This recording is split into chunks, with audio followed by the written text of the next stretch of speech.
अभी तक जो हम लोगों ने अरिथमेटिक सर्किट्स में कवर किया है, तो हम लोगों ने क्या क्या देखा है? हम लोगों ने देखा है half adder, half subtractor, full adder और फुल सब्ट्रैक्टर। लेकिन इस सभी में कॉमन बात क्या थी? इनमें कॉमन बात ये थी कि हम लोग 1 बिट के इनपुट्स को ऐड कर रहे हैं। लेकिन बात ये आती है कि प्रैक्टिकली 1 बिट के इनपुट्स में कभी काम नहीं होता है। काम जो होता है वो मल्टीपल बिट्स के ऊपर होता है। जैसे एक चीज सोच के देखो, हम लोग लैपटॉप चलाते हैं, डेस्कटॉप चलाते हैं, ज्यादातर लोग विंडोज यूज करते होंगे। अब विंडोज में दो तरह की विंडोज जनरली देखी जाती हैं, 32 बिट विंडोज या 64 बिट विंडोज। अब उसमें क्या होता है? 32 बिट विंडोज का मतलब है इसके अंदर जो भी ऑपरेशन चलेंगे वो 32 बिट नंबर्स को एक साथ डील किया जाएगा। 64 बिट विंडोज का क्या मतलब है कि एट अ टाइम 64 बिट्स पे काम किया जाएगा। इसका मतलब 1 बिट को तो प्रैक्टिकली यूज करते ही नहीं है, हमेशा यूज की जाती है मल्टीपल नंबर ऑफ बिट्स। इतनी बात क्लियर है? तो आज हम लोग क्या देखेंगे, जब 1 बिट से ज्यादा बिट्स के इनपुट होते हैं तो उनका एडिशन कैसे परफॉर्म किया जाता है। तो पहले देखो, अगर 4-4 बिट के बाइनरी नंबर ले लें, जैसे ए है, ये है A3, A2, A1, A0 और B है B3, B2, B1, B0। Suppose ये है। अब मुझे इन दोनों का सम करना है। अब देखो एक चीज मान के सोचो कि इनिशियली सपोज कैरी आ रही है C0, ये है इनिशियल कैरी जो कि मैं इसमें एज एन इनपुट दे रहा हूं। इसका बाद में सिग्निफिकेंस भी देखेंगे, इसका यूज कैसे कर सकते हो प्रैक्टिकली। मान लो इनिशियली एक कैरी आ रही है, इनिशियली अगर एक कैरी आ रही है तो इन 3 बिट्स का सम करोगे, उसे बोला S0। और हो सकता है कुछ कैरी जनरेट हो, उसे बोल दिया C1। फिर ये 3 बिट्स का सम होगा, सम आ गया S1। यहां से जो कैरी जनरेट हुई वो हुई C2। फिर ये 3 बिट्स का सम किया, उसे मैंने लिख दिया S2। और यहां से जो कैरी जनरेट हुई C3। फिर इन 3 बिट्स का सम S3 और जो कैरी जनरेट हुई वो हो गई C4। तो इस तरह सम करोगे। अब देखो इसके अंदर हर बिट के ऊपर कितने नंबर्स का सम किया जा रहा है? 3 नंबर्स का। कौन कौन? एक कैरी, एक A इनपुट और एक B इनपुट। और मुझे पता है 3 बिट को ऐड करने के लिए कौन यूज किया जाता है? हम लोग यूज करते हैं फुल एडर का। 3 bits can be added by full adder. ये बात क्लियर है? तो यहां मैं हाफ एडर का यूज नहीं करूंगा, किसका यूज करूंगा? फुल एडर का, क्योंकि मैं कितनी बिट्स को साइमल्टेनियसली ऐड करना चाहता हूं? मैं 3 बिट्स को साइमल्टेनियसली ऐड करना चाहता हूं। और कितने बिट के नंबर है? 4-4 बिट के नंबर है। और हर स्टेज में एडिशन के कितनी बिट्स यूज हो रही है? 3 बिट्स यूज हो रही है। ठीक है?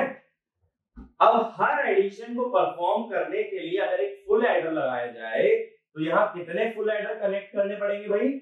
यहां कनेक्ट करने पड़ेंगे 4 फुल एडर। एक A0 B0 के लिए, एक A1 B1 के लिए, एक A2 B2 के लिए और एक A3 B3 के लिए। तो अगर इस तरह का सर्किट बनाते हो, जब हम लोग ये बोल रहे हैं 4 फुल एडर आर रिक्वायर्ड, अगर हम लोग ऐसा बोल रहे हैं तो इसको बोलते हैं पैरेलल एडर। पैरेलल एडर क्यों? क्योंकि 4 एडर पैरेलली काम करेंगे एक एक बिट को ऐड करने के लिए। तो एक एडर अगर MSB को ऐड कर रहा है तो पैरेलली दूसरा एडर किसे ऐड कर रहा होगा? LSB को। ये बात समझ आ रही है? तो चारों एडर पैरेलली काम करते हैं और उसे हम लोग क्या बोलते हैं? Parallel adder. अब देखो 4 बिट का पैरेलल एडर डिजाइन कैसे करोगे? सबसे पहले मैं LSB से लेके चलता हूं। तो एक फुल एडर मैंने लगाया, देखो। अब इसके अंदर 2 बिट जा रही होंगी, एक तो A0 और एक हमारी B0। ये दोनों बिट आ गई। और इसके अंदर एक कैरी जा रही होगी C0। अब यहां से एक सम जनरेट हुआ S0 दूसरी कैरी जनरेट हुई C1। अब देखो ये दूसरा फुल एडर हो गया, ये अगली बिट्स को ऐड करेगा A1 B1, इसको भी एक कैरी इनपुट की जरूरत है और ये भी एक सम आउटपुट देगा इस तरह से और एक कैरी आउटपुट देगा। अब ऐसे तीसरा फुल एडर होगा,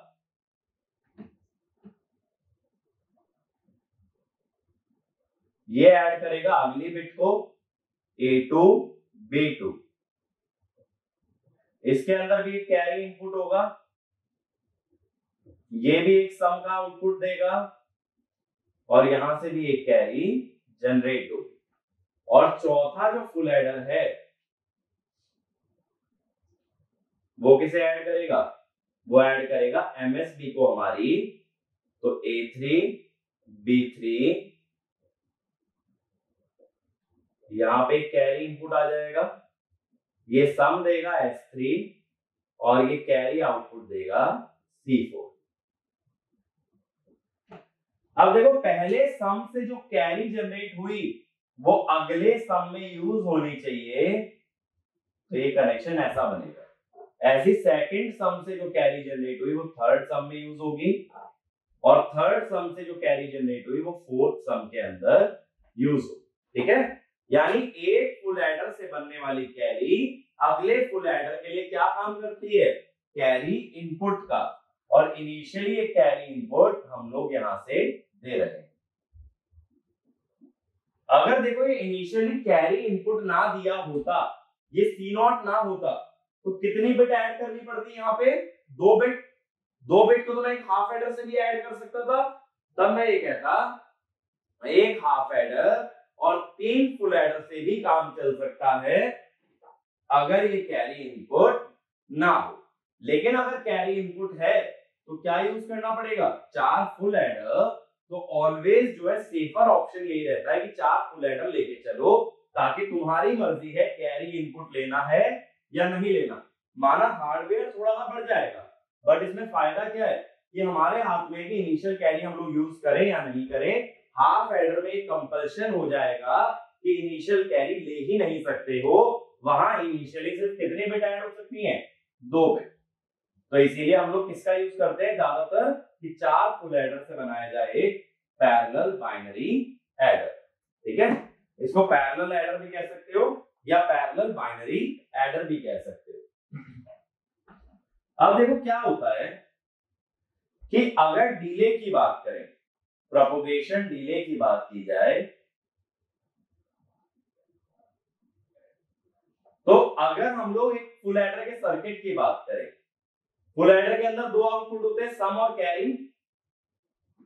तो सम कैसे मिलता है भाई, हमने देखा था फुल एडर में 3 बिट का एक्सओर किया जाता है, तब क्या मिलता है, सम। तो पहले 2 का एक्सओर करते हैं और फिर तीसरा किसके साथ एक्सओर होता है, जो तीसरी हमारे पास कैरी इनपुट होती है। ठीक है, ये आ जाता है। और ऐसे ही कैरी का क्या एक्सप्रेशन था भाई, सम का एक्सप्रेशन तो सिंपल था, AI XOR BI XOR CI। Carry का क्या एक्सप्रेशन था, CI + 1 is AI BI BI CI और AI CI। तो कैरी का एक्सप्रेशन क्या था, कैरी का एक्सप्रेशन देखो सर्किट में कैसे दिखाओगे, 3 बार एंड ऑपरेशन करना है,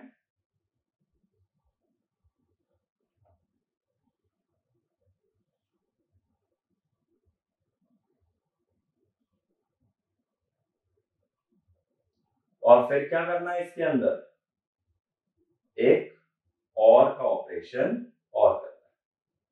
तो देखो दोनों एक तरह से 2 लेवल सर्किट हो गए। 2 लेवल सर्किट का मीनिंग क्लियर है। तो जो एक स्टेज होती है उसे एक लेवल बोला जाता है। तो यहां पहली स्टेज कौन सी है सर्किट में, पहली स्टेज है एंड वाली और सेकंड लेवल कौन सा है, और वाला। ऐसे यहाँ फर्स्ट लेवल क्या है, जोर, और सेकंड लेवल भी क्या है, जोर। अब देखो कैरी बनने में कितना डिले आएगा, कैरी बनने में कितना डिले आएगा, एंड गेट का डिले प्लस और गेट का डिले, और सम बनने में कितना डिले आएगा, 2 टाइम्स टी एक्सॉर। तो अब मैं दो डिलेस की बात करूंगा, एक तो सम का डिले और एक कैरी का डिले, और मैं दोनों को क्या मान के चल रहा हूं, डिफरेंट मान के चल रहा हूं। एक है टी सम और एक है टी कैरी। अब देखो ये चीज समझना टाइमलाइन कैसे चलती है। देखो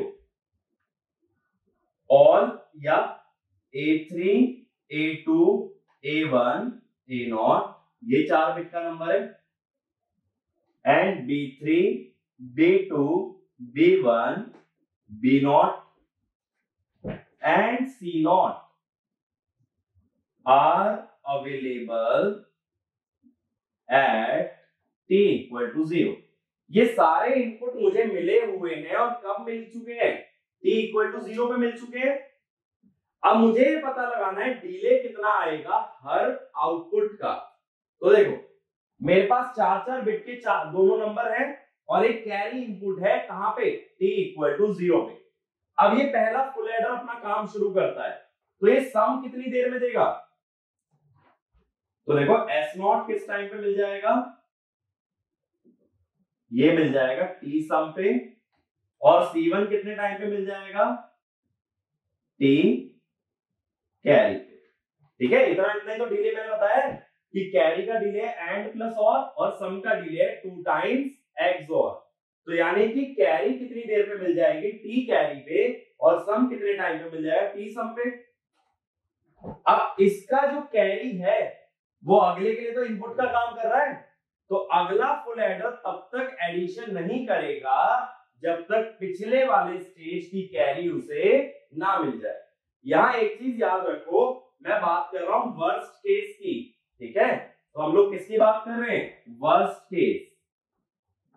वर्स्ट केस में क्यों कह रहा हूं, देखो एक चीज समझना, जब तक सर्किट नहीं चलेगा, जब तक तुम कोई इनपुट नहीं लगाओगे, तो हर सिग्नल की वैल्यू रहेगी 0। ठीक है, जब तक कोई इनपुट नहीं लगाओगे हर सिग्नल की वैल्यू क्या रहेगी, 0। अब क्या होता है, इसका मतलब है initially C1 C2 C3 C4 सब क्या थे, 0। तो इनिशियली C1 क्या जा रहा था, 0। अब अगर पहली स्टेज या पहला फुल एडर कैरी बनाए ही ना, कैसे, 1 + 0 का सम क्या आता है, 1 कैरी 0। इसका मतलब ऐसा भी तो हो सकता है कि पहले सम से कैरी बने ही ना, पहले भी कैरी 0 थी सर्किट शुरू होने से पहले, और शुरू होने के बाद भी क्या रही, 0। तो क्या इस स्टेज को कैरी का इंतजार करने की जरूरत थी, नहीं, क्योंकि 0 तो उसके पास पहले से था, आने वाला भी 0 है, पहले से भी 0 है, तो मैं वेट क्यों करूं कैरी आने का। यानी अगर मैं ये कह रहा हूं कि कैरी आने का इंतजार करेगा, तो मैं क्या मान रहा हूं, कितनी कैरी बन रही होगी, कैरी बन रही होगी 1। अगर कैरी नहीं बन रही होती तो उसे इंतजार करने की जरूरत नहीं थी। तो हम किसका एनालिसिस कर रहे हैं, वर्स्ट केस। वर्स्ट केस का मतलब मैं हर स्टेज पे ये मानूंगा कि कैरी बन रही है, क्योंकि जब कैरी बन रही है तो अगली स्टेज अपना एडिशन तब तक नहीं करेगी जब तक पीछे से आने वाली कैरी उसे ना मिल जाए। ठीक है, तो that is the worst case delay और द मैक्सिमम डिले। एक चीज खुद सोच के देखो, आगे वाली स्टेज अपना काम तब तक नहीं करती जब तक पीछे वाली स्टेज अपना काम ना कर ले, तो ओवरऑल डिले क्या हो जाएगा, बढ़ जाएगा।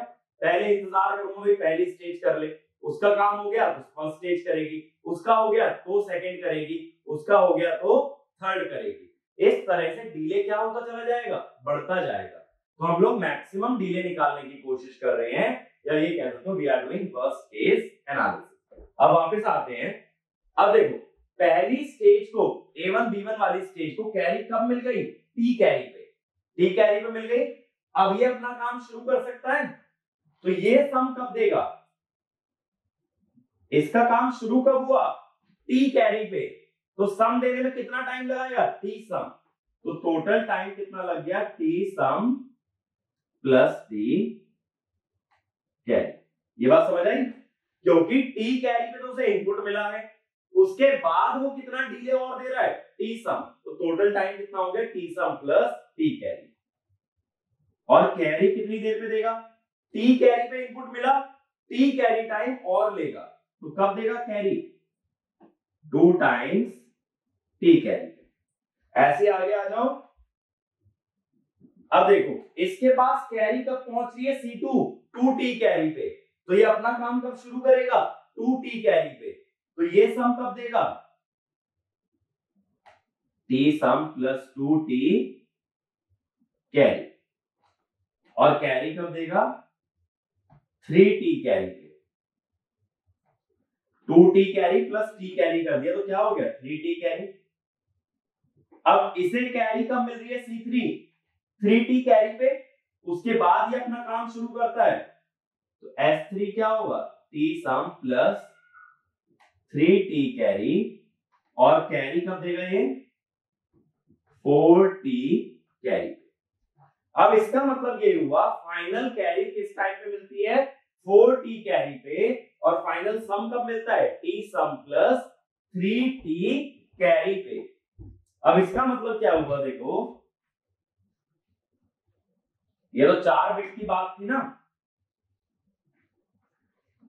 तो मैं ये बोलता हूं कि टोटल सम का डिले कितना हुआ, सम निकालने के लिए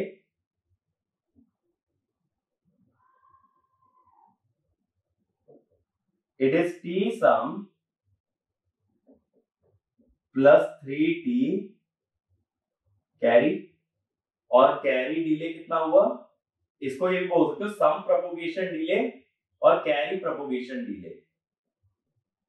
अब देखो ये कितने में बात हुई है, 4 बिट में, तो अगर n बिट्स के लिए इस फॉर्मूले को मैं जनरलाइज करूं, for n bits worst case delay, ये चीज क्लियर है ना, ये मैक्सिमम डिले की बात हो रही है भाई।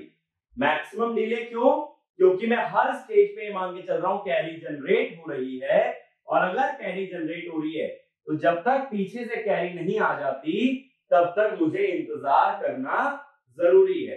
अगर कैरी नहीं जनरेट होती किसी स्टेज पे तो अगली स्टेज उसके लिए वेट नहीं करेगी, वो अपना एडिशन निपटा सकती है, ठीक है। अब n बिट्स के लिए वर्स्ट केस डिले क्या होगा,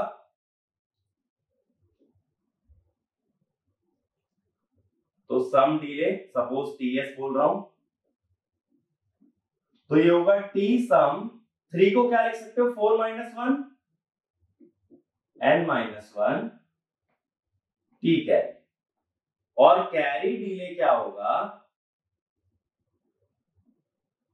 सपोज इसको tc बोल दिया, ये 4t कैरी था तो n इंटू टी कैरी। अब अगर मैं कहूं ओवरऑल डिले चाहिए तो मैक्सिमम डिले कितना हो सकता है, it is maximum of TS and TC. क्योंकि जब तक सम और कैरी दोनों ही ना बन जाए तब तक तुम ये नहीं कह सकते कि तुम्हारा प्रोसेस पूरा हो गया, क्योंकि मुझे दोनों चाहिए, मुझे सम की भी वैल्यू चाहिए और मुझे कैरी की भी वैल्यू चाहिए। अब बात ये आती है, चलो भाई ठीक बात है वर्स्ट केस एनालिसिस किया, लेकिन क्यों, ऐसा मैं क्यों कर रहा हूं कि वर्स्ट केस एनालिसिस में निकाल रहा हूं, उसका रीजन समझो। जब मुझे ये पता चल गया मैक्सिमम कितने टाइम में मेरा समेशन पूरा होता है, कितना टाइम लगता है इस सर्किट को सम निकालने में, मैक्सिमम मालूम चल गया, तो जब मेरा सम पूरा हो जाएगा तभी मैं अगला इनपुट दे सकता हूं। मान लो मेरे को 4 एडिशन परफॉर्म करने, तो मैं दूसरा एडिशन कब करूं, दूसरा एडिशन तब करूं जब पहला एडिशन पूरा हो जाए। ये बात समझ रहे हो, मेरे पास 4-4 बिट के 8 नंबर हैं, 2-2 करके ऐड करना है, तो पहले 2 नंबर ऐड कर लो, जब वो ऐड हो चुके हो तब अगले 2 को ऐड करो। तो यानी मुझे ये मालूम होना चाहिए कि पहले 2 नंबर्स को ऐड होने में कितना टाइम लगता है, उसका मैंने मैक्सिमम वैल्यू निकाल दिया, यानी इससे ज्यादा टाइम तो कभी भी नहीं लग सकता। अगर इससे ज्यादा टाइम नहीं लग सकता तो मैं क्या कर दूंगा, मैं कहूंगा अगला इनपुट कितने टाइम के बाद आना चाहिए, टी मैक्स के बाद, ठीक है। तो इतने टाइम के बाद ही अगला इनपुट आना चाहिए, उससे पहले अगला इनपुट अगर आ गया तो मेरा समेशन पूरा भी नहीं हुआ होगा, उससे पहले इनपुट हो जाएगा चेंज। ठीक है, तो अगला इनपुट कितने टाइम पे आना चाहिए? अगला इनपुट, नेक्स्ट इनपुट कितने टाइम के बाद आना चाहिए? टी मैक्स के बाद। तो T must be greater than और इक्वल टू टी मैक्स। ये बात समझ आ रही है कि अगला इनपुट अगर टी टाइम पे आ रहा है तो वो टाइम टी मैक्स से ज्यादा ही होना चाहिए, कम नहीं। कम हुआ तो ऐसा हो सकता है एडिशन पूरा होने से पहले ही नेक्स्ट एडिशन स्टार्ट हो जाए, वो चीज अनडिजायरेबल। अगर ये मुझे मालूम चल गया तो टाइम पीरियड का इनवर्स क्या होता है? फ्रीक्वेंसी। जब रेसिप्रोकल लोगे तो ये मिलेगा। ठीक है, तो जो इनपुट की फ्रीक्वेंसी है, फ्रीक्वेंसी माने कितने रेट से इनपुट बदल रहा है। जैसे देखो, अच्छा एक चीज सोचो, जब हम लोग कंप्यूटर खरीदते हैं, लैपटॉप खरीदते हैं, तो प्रोसेसर की स्पीड होती है ना 2 गीगाहर्ट्ज, 1 गीगाहर्ट्ज। तो ये क्या है? ये फ्रीक्वेंसी है, यानी प्रोसेसर कितनी तेजी से काम कर सकता है। सेम चीज मैं यहां बोल रहा हूं, अगर मुझे 50 बार एडिशन करना है तो मैं कितनी तेजी से एडिशन कर सकता हूं, या 1 सेकंड में कितनी बार एडिशन कर सकता हूं, वो क्या है? फ्रीक्वेंसी। तो फ्रीक्वेंसी हमेशा किससे छोटी रहेगी?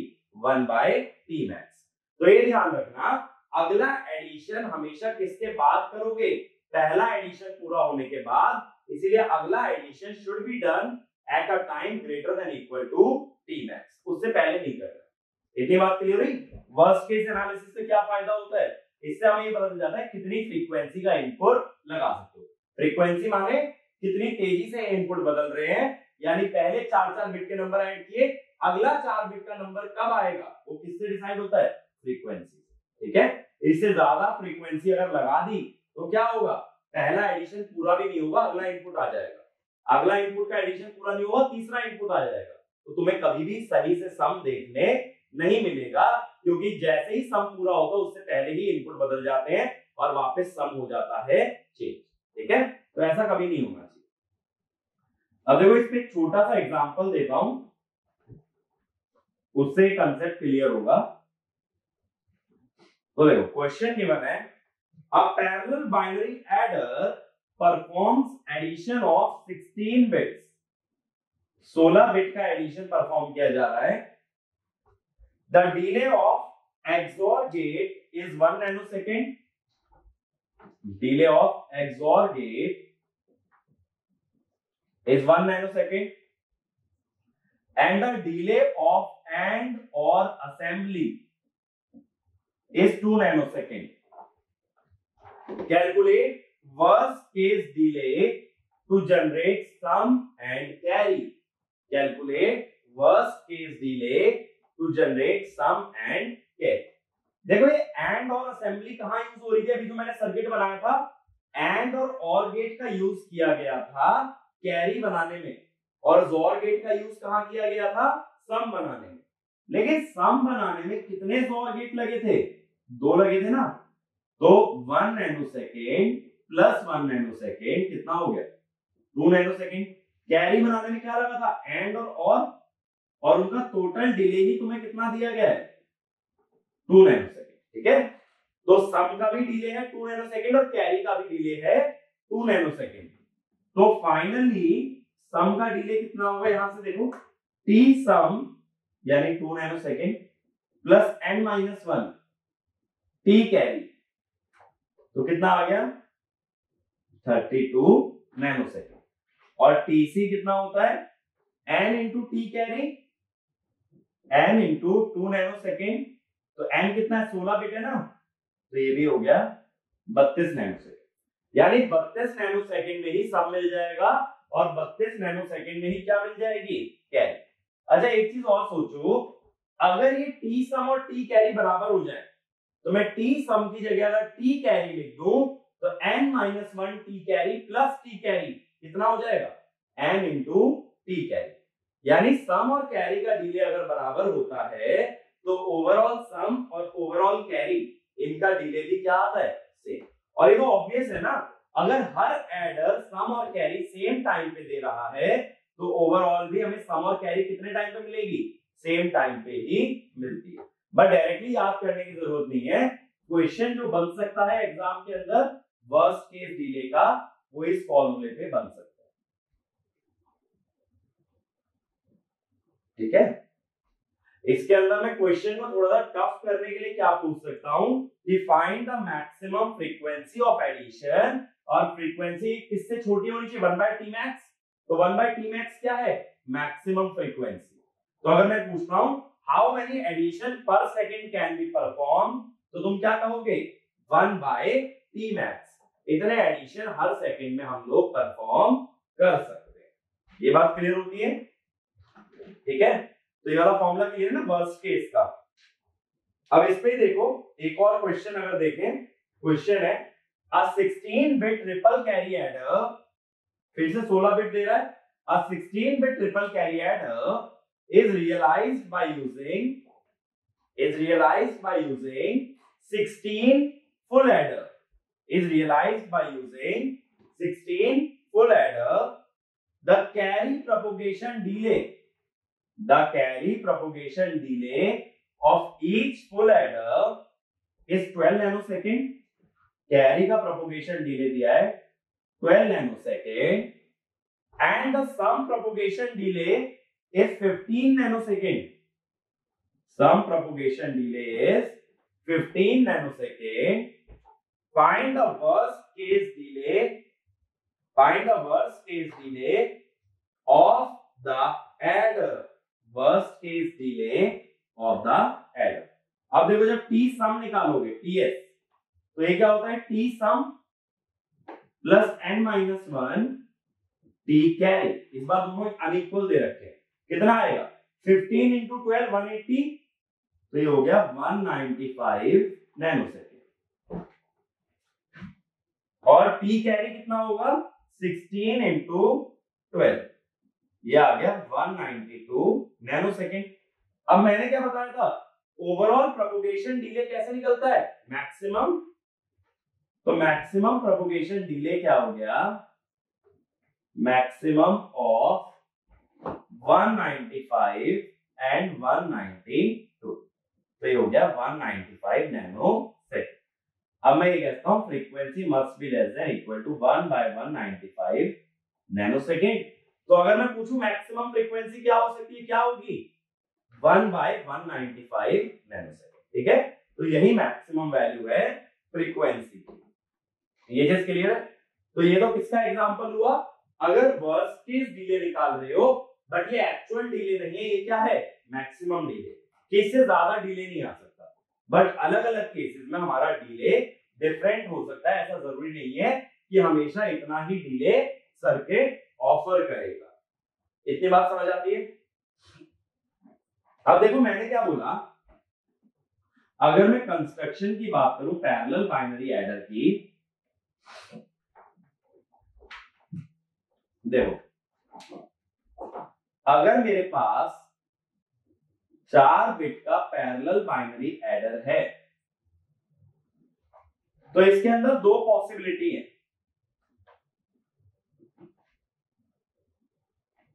कि इनिशियल कैरी ले रहे हो या इनिशियल कैरी नहीं ले रहे। अगर इनिशियल कैरी ले रहे हो तो कितने फुल एडर लगेंगे, 4 फुल एडर। एक चीज हमने फुल एडर में देखी थी कि फुल एडर बन सकता है 2 हाफ एडर और एक और गेट से, तो 4 इंटू 2 हाफ एडर प्लस 1 और, तो कितना हो गए 8 हाफ एडर प्लस 4 और। लेकिन अगर इनिशियल कैरी है ही नहीं, इनिशियल कैरी नहीं है, तो शुरू में कितनी बिट ऐड करनी है, 2 बिट। और 2 बिट किससे ऐड हो सकती हैं, हाफ एडर से। तो अगर इनिशियल कैरी नहीं है तो एक हाफ एडर ले लो और बचे हुए 3 क्या ले लो, फुल एडर। क्योंकि पहला सम एक हाफ एडर से भी कर सकता हूं, उसमें कोई कैरी इनपुट है ही नहीं। अब एक फुल एडर को अभी हमने क्या लिखा, 2 हाफ एडर प्लस 1 और गेट। इसका मतलब ये क्या हो गया 7 हाफ एडर प्लस 3 और गेट। ठीक है ना, तो इससे हम लोग क्या बना सकते हैं, 4 बिट पैरेलल बाइनरी एडर। ठीक है ना, तो डिपेंड करता है इनिशियल कैरी है या नहीं, तो ये डायरेक्टली भी तुम निकाल सकते हो। इनिशियल कैरी है तो सारे क्या लगेंगे, फुल एडर। इनिशियल कैरी नहीं है तो पहला क्या होगा, हाफ एडर, और बाकी के सभी क्या होंगे, फुल एडर। इतनी बात समझ आती है। अब देखो ये तो था वर्स्ट केस डिले, अब बात करते हैं एक्चुअल प्रोपगेशन डिले। अब जैसा मैंने बताया वर्स्ट केस डिले में मैं ये मान के चल रहा हूं कि हर स्टेज एक कैरी जनरेट कर रही है और वो कैरी अगली स्टेज के लिए नेसेसरी है, तभी वो क्या कर पाएगी, एडिशन कर पाएगी, ठीक है, वरना वो एडिशन नहीं कर पाएगी। लेकिन अब एक्चुअल अगर प्रोपगेशन डिले निकालना है तो हमें बात करनी होगी एक्चुअल इनपुट की। तो एक काम करता हूं, एक फुल एडर का सर्किट बना लेता हूं जो हमने पहले भी बनाया था। फुल एडर का सर्किट हमने कैसे बनाया था, अगर जोर गेट की मदद से बना रहे, ठीक है। तो पहले हमने क्या किया था कि 2 बिट का हो गया था हमारा जोर, जो मैंने हाफ एडर और गेट वाला सर्किट बताया था भाई, 2 बिट का जोर हो गया था और इन्हीं 2 बिट का क्या हो गया था, एंड। अब मैं वही सर्किट बना रहा हूं कि एक फुल एडर, 2 हाफ एडर और एक और गेट से बना है, और यहां से हमारा आ गया था तीसरा इनपुट। तीसरे इनपुट का हमने दूसरे इनपुट के साथ क्या किया था, जोर किया था, सॉरी पहले आउटपुट के साथ, और यहां से क्या मिल गया था, सम। फिर हमने क्या किया था कि पहले आउटपुट और तीसरे इनपुट का हमने एंड भी लिया था, और फिर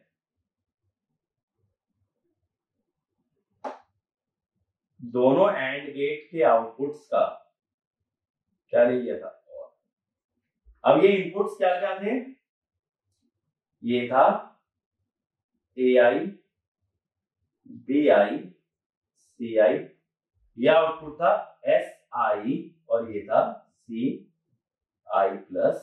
नेक्स्ट स्टेज की कैरी। अब देखो इसमें मैं हर गेट का डिले दे देता हूं 20 नैनोसेकंड, 20 नैनोसेकंड, ठीक है, 10 नैनोसेकंड, 10 नैनोसेकंड और 5 नैनोसेकंड, ठीक है। अब देखो जैसे मैंने पैरेलल एडर के अंदर तुम्हें बताया, पैरेलल बाइनरी एडर के अंदर कि t=0 पे क्या क्या अवेलेबल होता है, t=0 पे दोनों 4-4 बिट के नंबर और इनिशियल कैरी मेरे पास अवेलेबल होती है। इसके बाद हमें क्या करना पड़ता है, इसके बाद हम एडिशन स्टार्ट करते हैं। दूसरी बात मैंने क्या बताई, अगर एक एडर से दूसरे एडर तक कैरी नहीं जा रही है या कैरी 0 है तो अगला एडर पिछले एडर का इंतजार नहीं करेगा, सम करने के लिए वो अपना सम कैलकुलेट कर लेगा। अब देखो एक एग्जांपल लेते हैं, डिले कैसे निकालोगे। मैं 2 नंबर्स ले लेता हूं, कुछ भी रैंडम नंबर ले लो,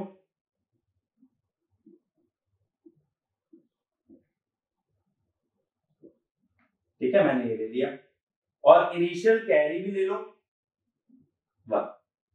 अब ना पहले ऐड करो, जरा पहले ऐड करते हैं। देखो अब अगर ऐड करते हो तो 1 1 1 1 1 1 का सम 3, यानी सम 1 कैरी 1 + 0 + 0 सम 1 कैरी 0, 0 + 0 + 1 सम 1 कैरी 0 1, ठीक है, और कैरी 0।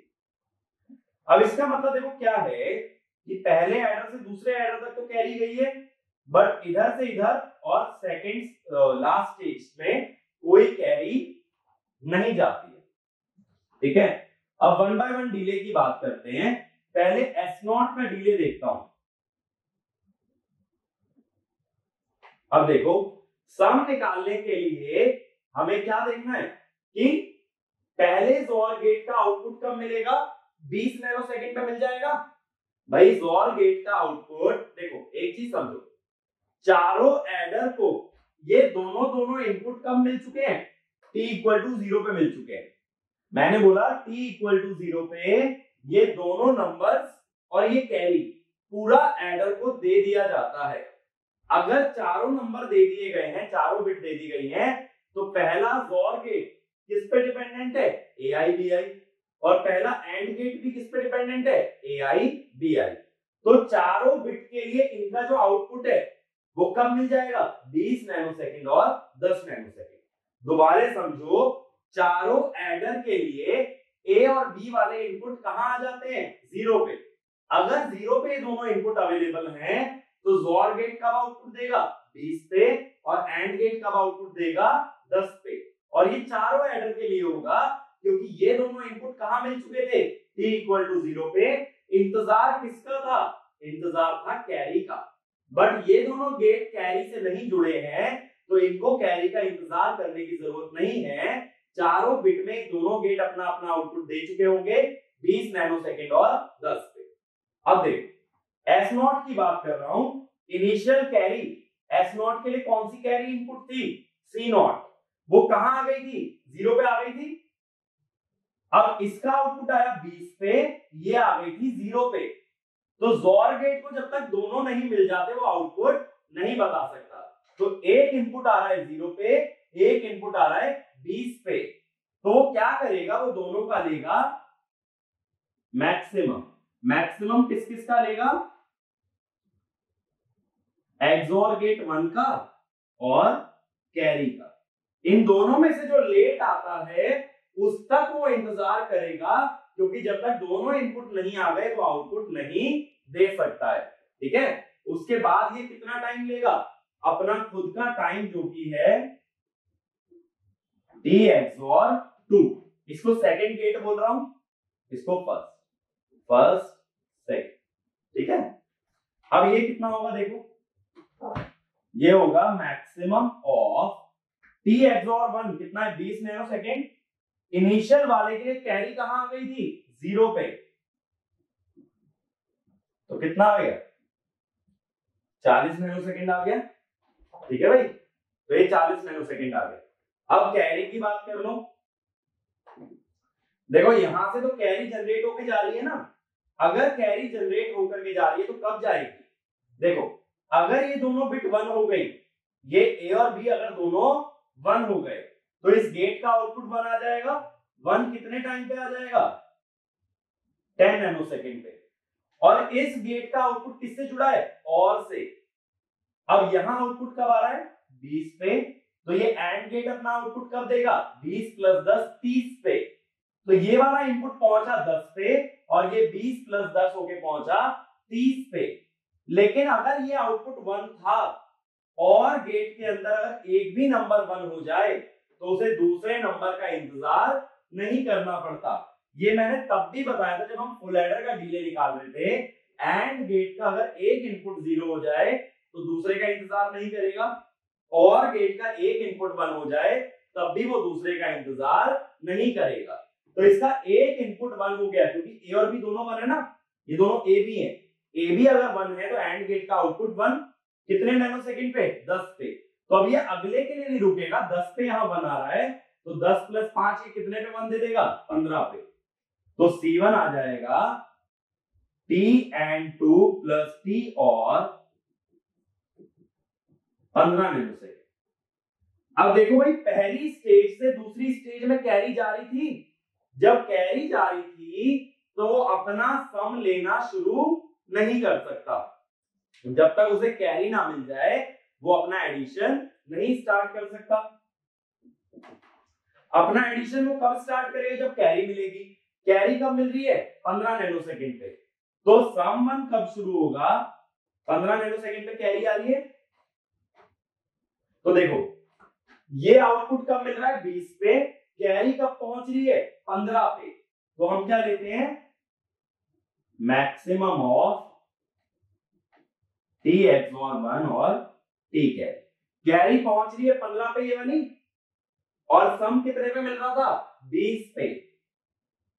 प्लस दोनों में से जो लेट आया उसमें किसका डिले ऐड हो जाएगा, t XOR 2 का।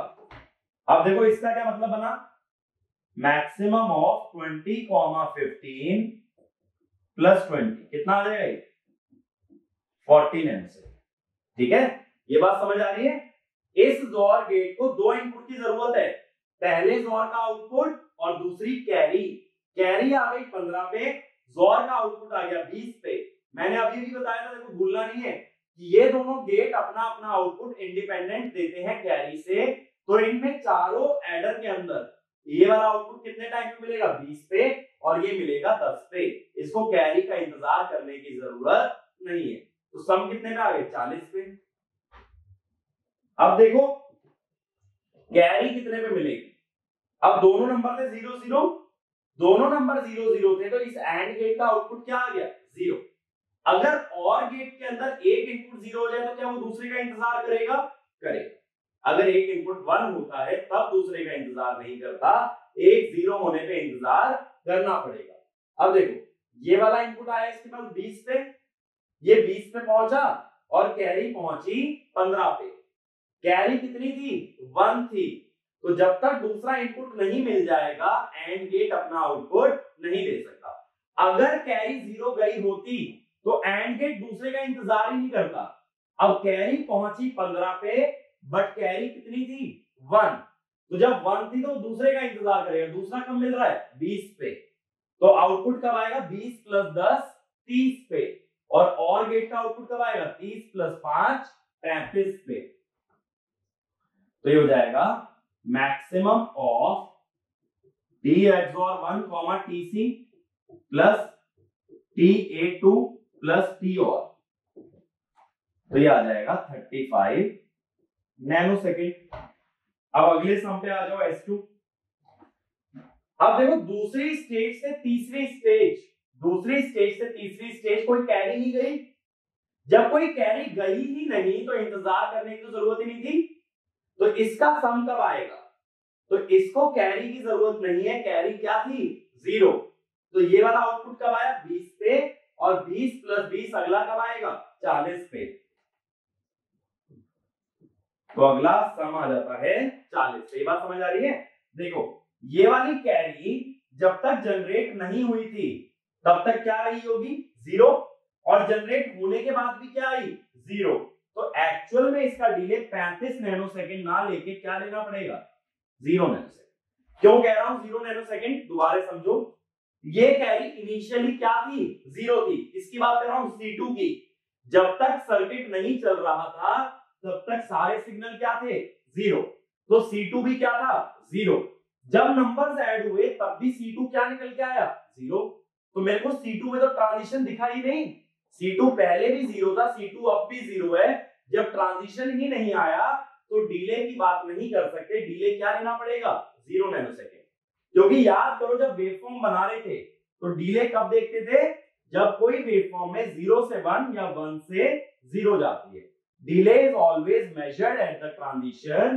Since there is no transition in C2, we cannot measure the delay. और delay will be 0 नैनोसेकंड। तो मैंने क्या बोला? जब ये कैरी परमानेंटली 0 है तो इस एडर को, कौन से एडर को? तीसरे एडर को कैरी का इंतजार करने की जरूरत नहीं है। पहले जोर गेट का आउटपुट आया 20 पे और अगले का आया 20 + 20 40 पे। अब देखो क्या तीसरा वाला सम कैरी बना रहा है? ये कैरी नहीं बना रहा। अगर ये कैरी नहीं बना रहा तो इसकी कैरी का डिले भी क्या रहेगा? 0 नैनोसेकंड। ठीक है, अगले सम पे आ जाओ। जब पिछली कैरी आई ही नहीं तो सम कितने पे मिलेगा? 20 + 20 40 नैनोसेकंड। लेकिन अब देखो यहां पे कैरी जनरेट हो रही है क्या? ये भी कैरी जनरेट नहीं हो रही, तो कैरी का टाइम क्या होगा? 0 नैनोसेकंड। अब जितने भी डिले निकाले उनमें मैक्सिमम लेना है। तो डिले हमारे पास क्या क्या आए हैं? 40 15 40 40 40। तो कितना मैक्सिमम टाइम हो गया? 40 नैनोसेकंड। ठीक है, तो 40 नैनोसेकंड हो गया मैक्सिमम, सॉरी 40 नैनोसेकंड हो गया एक्चुअल डिले। जबकि मैक्सिमम डिले का तरीका मैंने क्या बताया था? T sum + n-1 T carry. तो वाला फॉर्मूला तब चलता है जब मैक्सिमम डिले की बात हो। अगर इनपुट देकर के डिले निकलवाएगा तो वो फॉर्मूला यूज करने की जरूरत नहीं है। ठीक है, ये वाला क्लियर हुआ? अब देखो ऐसे मैं क्वेश्चन को थोड़ा सा पलट देता हूं।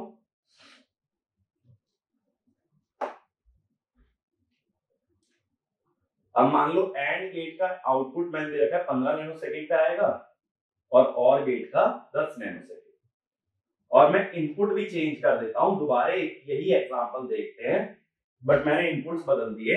अब मैं इनपुट ले रहा हूं 1100 और 0100। ए मैं ले रहा हूं 1100 और बी ले रहा हूं 0100, और इनिशियल कैरी इनपुट मैं ले रहा हूं 0। ठीक है, इनिशियली कैरी इनपुट लिया जा रहा है 1।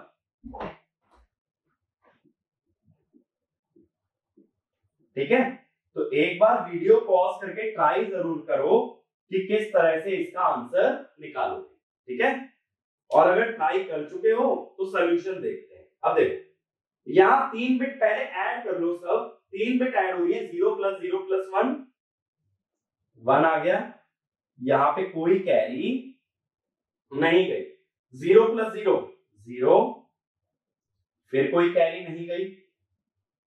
1 + 1 2 होता है, सम 0 कैरी 1। अब की बार यहां कैरी जा रही है 1 + 1 सम 0 कैरी 1। ठीक है, तो ये आएगा। अब डिले की बात करते हैं। देखो अब क्या हो रहा है, तुमने सारे इनपुट, मैंने क्या बोला था, 4-4 बिट के नंबर कितने टाइम पे लग जाते हैं, 0 पे, और इनिशियल कैरी भी कब मिल चुकी होती है, 0 पे। अब शुरू करते हैं। पहला एक्सओर गेट, दोनों इनपुट 0 0 है, आउटपुट क्या आएगा 0। ठीक है, अब ये आउटपुट आया 0, कितने नैनोसेकंड पे आया, ये 20 नैनोसेकंड पे। अब कैरी कितने पे आ गई थी, 0 पे। कैरी 0 पे आ गई थी और ये 20 पे आ रहा है, तो 0 और 20 में कितना आएगा, मैक्सिमम क्या लोगे, मैक्सिमम लोगे 20 नैनोसेकंड। मैक्सिमम जब 20 लोगे तो कितने टाइम पे सम आएगा, सम तुम्हारा इनिशियली आएगा 40 नैनोसेकंड पे। कैसे, 20 नैनोसेकंड पहले का डिले और 20 नैनोसेकंड दूसरे का डिले, तो सम कितने पे आएगा, 40 पे। तो देखो यही फॉर्मूला लगाओगे, मैक्सिमम ऑफ टी एक्सओर 1 और टीसी प्लस टी एक्सओर 2, तो मैक्सिमम ऑफ 20,0 प्लस 20 कितना आ गया, 40 नैनोसेकंड। तो पहला सम तुम्हें मिलेगा 40 नैनोसेकंड पे। अब कैरी की बात करें, कैरी तो बनी नहीं है, कैरी नहीं बनी तो इसका डिले क्या लोगे, इसका डिले आएगा 0 नैनोसेकंड।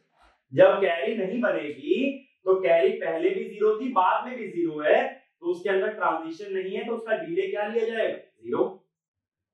अब अगले पे आ जाओ, सम पे। अगले सम में भी क्या लोगे, एक्सओर और कैरी का मैक्सिमम। अब इस एक्सओर का वैल्यू कितना है, 20, और कैरी कितना है, 0, तो 20 और 0 का मैक्सिमम 20 + 20 40। कैरी 2 की बात कर लेते हैं। कैरी 2, यहां कोई कैरी बन रही है क्या, नहीं बन रही, तो कैरी 2 भी क्या लोगे, कैरी 2 भी लिया जाएगा 0 नैनोसेकंड। ठीक है, अब इतना आने के बाद सम 2 की बात करते हैं। जब कैरी 2 0 आ रहा है तो यानी सम कैरी का इंतजार नहीं करेगा, तो कितना आएगा सम, 20 + 20 कितने नैनोसेकंड पे आ जाएगा, 40 पे। लेकिन अब यहां कैरी बन रही है, देखो तीसरी स्टेज से चौथी स्टेज में क्या जा रही है, कैरी।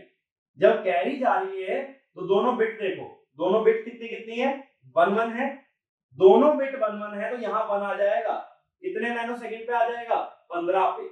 जब ये 15 पे 1 आ गया और गेट का एक इनपुट 1 हो गया, तो वो दूसरे का इंतजार नहीं करेगा। यहां 1 आ जाने से 1 का और क्या आएगा, 1 ही आएगा। कितने डिले पे, एंड गेट का आउटपुट कब आ रहा है, 15 नैनोसेकंड, और कितना डिले दे रहा है और गेट, 10, तो कितना आ गया, 25। ये बात समझ आई। अगेन दोबारा याद रखना, पहले दोनों गेट कैरी पे डिपेंडेंट नहीं है, तो चारों एडर के लिए ये दोनों गेट अपना अपना आउटपुट शुरुआत में ही दे देते हैं। तो ये आउटपुट कब मिल गया, 15 नैनोसेकंड। तो और गेट ने दूसरे का इंतजार नहीं किया, उसमें 10 नैनोसेकंड ऐड करके अपना आउटपुट दे दिया 25 नैनोसेकंड पे। अब यहां कैरी गई थी, तो ये 25 नैनोसेकंड तक इंतजार करेगा। अब क्या करोगे, अब ये जोर गेट का आउटपुट आ रहा है 20 पे, लेकिन कैरी आ रही है 25 पे, तो ये जोर गेट कब तक वेट करेगा? 20 पे पहला आउटपुट और 25 पे दूसरा इनपुट। तो दोनों में से किसका लेना पड़ेगा? जो मैक्सिमम होता है। देखो मैक्सिमम लेते हैं ना, तो अब की बार ये 20 है और दूसरा क्या है? 25। तो ये कब तक इंतजार करेगा? 25 प्लस 20 कितना हो गया? 45 नैनोसेकंड।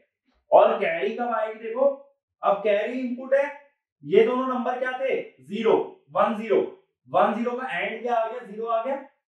1 0 का एंड 0 अगर आ गया तो और गेट अपना आउटपुट तब तक नहीं दे सकता जब तक इसे दूसरा इनपुट ना मिल जाए। ये सम मिला 20 पे, ये 20 पे कितना आया? 1 और 0 का जोर, 1 और 0 का जोर आया 1, यहां मिल गया 20 पे। और ये कैरी भी आ रही थी 1, ये कितने पे आ रही थी? 25 पे। तो ये 25 पे आया, ये 20 पे आया। एंड गेट कब देगा अपना आउटपुट? जब उसे दोनों इनपुट मिल जाए। तो वो कब मिल रहे हैं? 25 पे। 25 में 15 ऐड होके इसका आउटपुट आएगा कितने पे? 40 पे। और 40 में 10 ऐड होके इसका आउटपुट आएगा 50 पे। तो और गेट का आउटपुट कब मिलेगा? 50 नैनोसेकंड। ठीक है, तो और गेट अपना आउटपुट 50 नैनोसेकंड पे देगा। तो फाइनल कैरी कब जनरेट हो रही है? 50 नैनोसेकंड। और फाइनल सम कब जनरेट हो रहा है? 45 नैनोसेकंड। ये बात क्लियर हुई? अगर मैं तुमसे सिर्फ ये पूछता कि फाइनली सम कब मिलेगा, तो आंसर होता 45 नैनोसेकंड। और अगर मैं पूछता फाइनल कैरी कब मिलेगी, तो आंसर होता 50 नैनोसेकंड। ये चीज क्लियर है किस तरह से हम लोग डिले निकालते हैं? तो ये बात याद रखो, अगर एक स्टेज से दूसरी स्टेज कैरी नहीं जा रही है तो वो कैरी का वेट नहीं करता है, या कैरी का डिले क्या लेके चलोगे? 0। अगर कैरी जाती है तो कैरी का डिले लेना पड़ता है, लेकिन सम के अंदर हमेशा यही फॉर्मूला चलता है, maximum of T XOR 1 TC plus T XOR 2। ठीक है, सम के अंदर हमेशा यही फॉर्मूला हमारा चलने वाला है। तो अब ये क्लियर है डिले का कंसेप्ट कैसे निकाला जाता है? डिले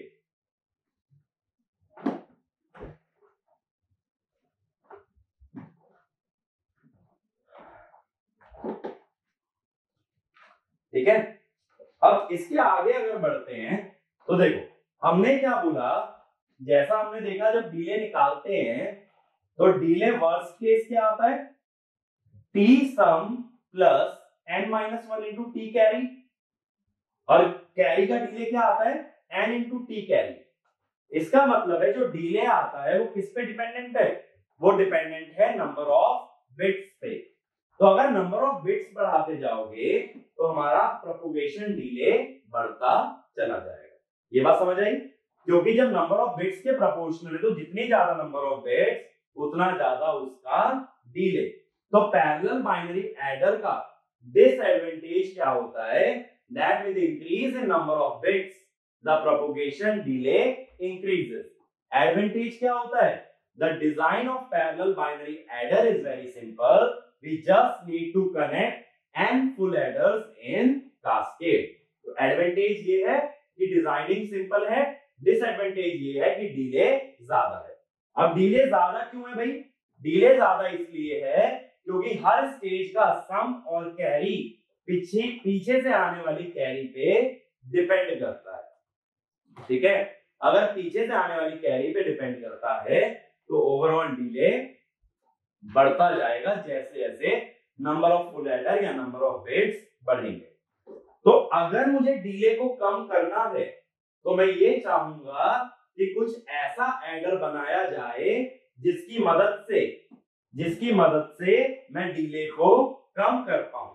और डिले को कम करने का तरीका क्या है? कि जो सम और कैरी है वो पीछे से आने वाली कैरी से क्या बना दो? इंडिपेंडेंट।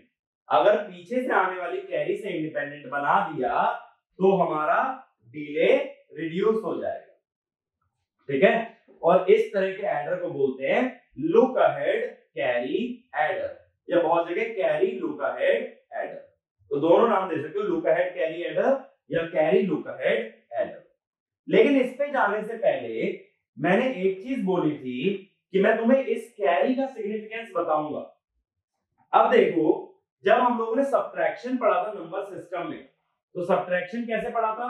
9s कॉम्प्लीमेंट की मदद से, 10s कॉम्प्लीमेंट की मदद से, 1s कॉम्प्लीमेंट की मदद से और 2s कॉम्प्लीमेंट की मदद से भी पढ़ा था। 2s कॉम्प्लीमेंट से सब्ट्रैक्शन कैसे होता है? हम क्या कहते थे, अगर a माइनस बी करना है, a माइनस बी अगर करना है तो a प्लस क्या कर दो, 2s complement of b। a में अगर b का 2s कॉम्प्लीमेंट ऐड कर दें तो क्या बन जाएगा, a माइनस बी बन जाएगा। यही हम लोग पढ़ रखे हैं। अब ऐसा अगर करना है तो b का क्या लेना पड़ेगा, 2s कॉम्प्लीमेंट। 2s कॉम्प्लीमेंट कैसे लेते हो कि b में जितनी भी बिट्स है सबका क्या ले लो, इन्वर्जन। सबका इन्वर्जन लेने के बाद उसमें क्या ऐड कर दो, 1। तो 2s कॉम्प्लीमेंट क्या होता है, 1s कॉम्प्लीमेंट प्लस 1। तो सभी बिट्स का इन्वर्जन और बाद में एडिशन 1। अब देखो वो कैसे करोगे, ये बिट ले, ये एडर ले लो एक। मैं सिर्फ ये बता रहा हूं एडर सब्ट्रैक्टर सेम सर्किट से कैसे बनते हैं। मान लो 4 बिट का पैरेलल बाइनरी एडर है। हम क्या करेंगे, इसके अंदर 4 बिट का एक इनपुट ये रहेगा,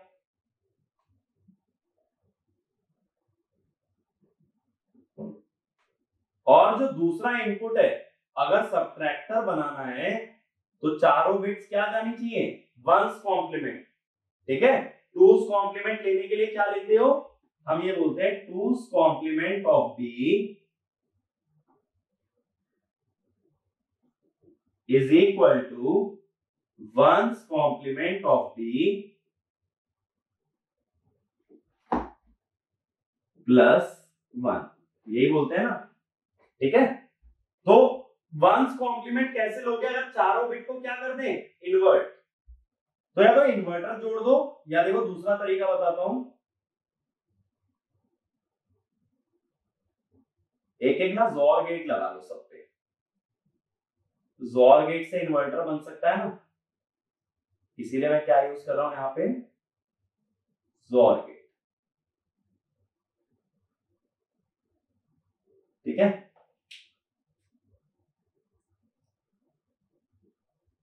B3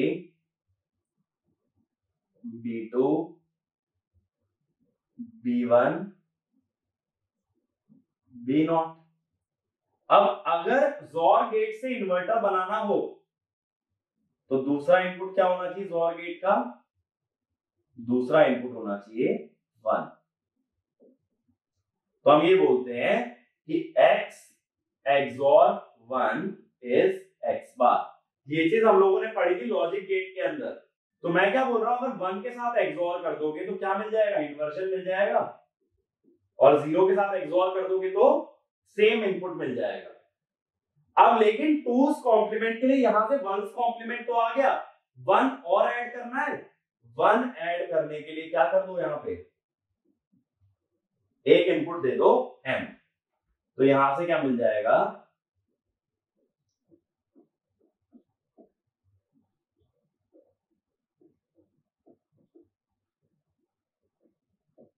अब देखो, अब मैं कहता हूं अगर m को 1 ले लो, अगर m को 1 ले लो तो 1 के साथ XOR करने से क्या मिल जाएगा, सारी बिट्स का कॉम्प्लीमेंट आ जाएगा और 1 यहां भी आ जाएगा। तो ये जो फुल एडर था, 4 बिट का पैरेलल बाइनरी एडर था, ये क्या कर रहा था, a और b का सम और उसमें साथ में क्या ऐड कर रहा था, C0। तो जब हमने बोला 2s कॉम्प्लीमेंट ऑफ b क्या है, 1s complement of b plus 1, तो हम लिख रहे हैं a minus b is a plus 2s complement of b, या a plus 1s complement of b plus 1, या a plus b bar plus 1। यही कर रहे हो ना। अब देखो b का बार दे देंगे जोर गेट, और जो लास्ट में 1 ऐड होना है वो यहां आ जाएगा। अगर m को 1 रखते हो तो ये क्या बन गया, ये सब्ट्रैक्टर बन गया।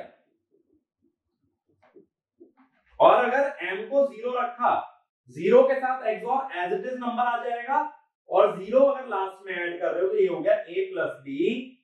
तो ये हो गया एडर। तो यानी एक 4 बिट पैरेलल बाइनरी एडर से एडर और सब्ट्रैक्टर दोनों इंप्लीमेंट कर सकते हो।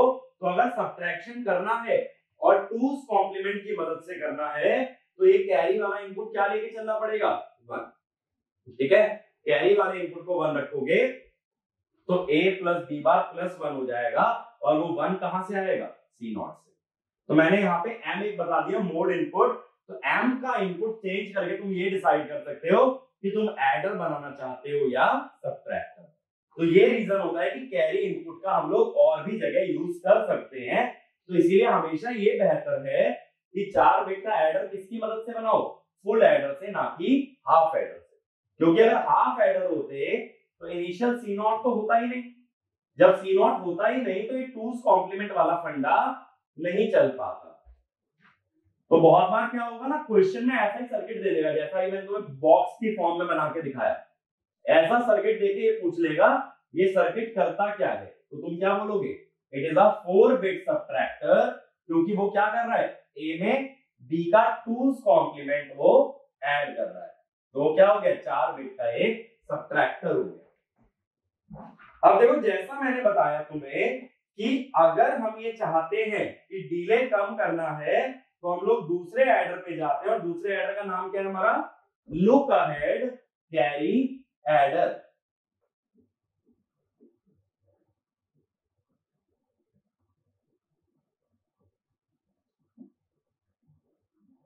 तो ये याद रखना, पैरेलल बाइनरी एडर का ड्रॉबैक क्या होता है, उसका ड्रॉबैक ये है कि उसके अंदर जैसे जैसे नंबर ऑफ बिट्स बढ़ती जाती है वैसे वैसे ही तुम्हारा डिले भी इंक्रीज होता जाता है। ठीक है, अब देखो लुक अहेड कैरी एडर का फंडा क्या होता है।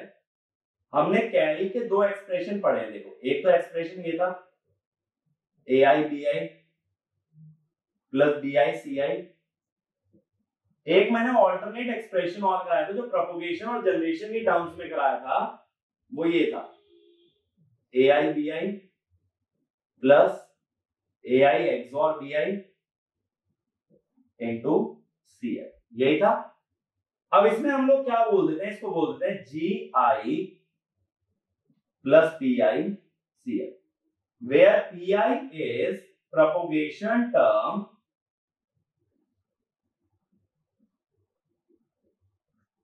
जिसको हमने बोला AI XOR BI और GI is carry generation term।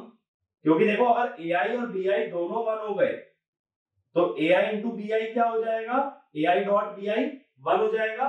तो GI 1 हो गया, GI अगर 1 हो गया तो कैरी 1 आएगी, आगे क्या लिखा है उससे फर्क नहीं पड़ता है। यही चीज मैंने तुम्हें बताई थी कि 2 तरह की कैरी होती है, कैरी जनरेटेड और कैरी प्रोपोगेटेड। कैरी प्रोपोगेटेड का मतलब है पीछे से आने वाली कैरी आगे प्रोपोगेट होगी। देखो इसका मतलब समझो, if AI equal to 1 BI equal to 0 और AI equal to 0 BI equal to 1, अगर ऐसा होता है तो जोर क्या आएगा, दोनों का 1 आएगा, तो PI हो गया 1, और एंड क्या आएगा दोनों का 0 आएगा। तो कैरी I प्लस 1 क्या होगी, 0 प्लस 1 इंटू CI, यानी पीछे से आने वाली कैरी आगे प्रोपोगेट कर गई, इसीलिए तो बोलते हैं प्रोपोगेशन टर्म। और ऐसे ही अगर AI और BI दोनों 1 हो गए तो CI प्लस 1 क्या हो जाएगा, GI हो जाएगा 1, और 1 और 1 का जोर 0, तो ये क्या हो गया 1। यानी दोनों नंबर अगर 1 होते हैं तो आगे कैरी जाना कंपलसरी है, चाहे पीछे से कैरी आए या नहीं आए। और अगर एक 1 और एक 0 होता है तो जो कैरी पीछे से आ रही है वही आगे जाएगी, पीछे से 1 आया तो 1 ही जाएगा, पीछे से 0 आया तो 0 ही जाएगा। अब देखो हम ये बोलते हैं एट t इक्वल टू 0 हमारे पास क्या क्या होता है, A3 A2 A1 A0 and B3 B2 B1 B naught and C naught is available। मेरे पास सारे इनपुट आ चुके होते हैं। अब ये जो PI और GI हैं, ये PI और GI किस पे डिपेंडेंट है? A और B पे। तो PI और GI सबके लिए इवैल्यूएट कर सकते हो। तो हम ऐसे लिख लेंगे P3 is A3 XOR B3, P2 A2 XOR B2, P1 A1 XOR B1 and P naught A0 XOR B0। ठीक है। और ऐसे ही G3 A3 B3, G2 A2 B2, G1 A1 B1 and G0 A0 B0। ये सारी चीजें generate हो गई। ठीक है, क्योंकि मेरे पास 4-4 बिट के दोनों नंबर आ चुके थे, तो मैं ये सभी टर्म्स को जनरेट कर सकता हूं। अच्छा देखो, ये तो कैरी की बात हुई। अगर सम निकालना होता तो सम कैसे निकालते हैं? सम क्या होता है? AI XOR BI XOR CI, यही होता है ना।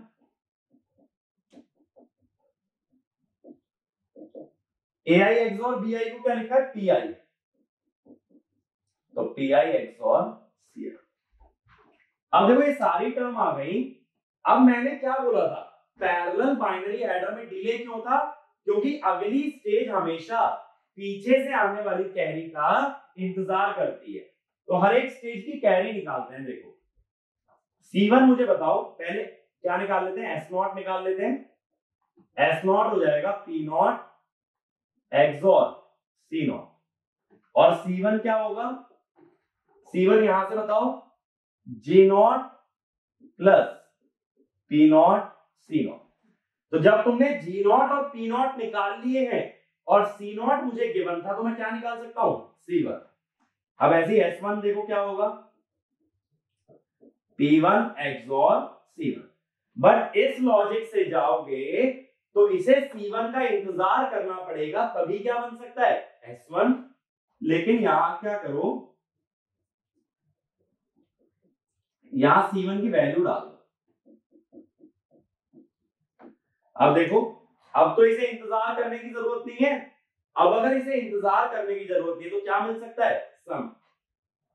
और C2 क्या हो जाएगा? C2 क्या हो जाएगा भाई? G1 plus P1 C1। Again क्या करो, C1 की वैल्यू डाल दो।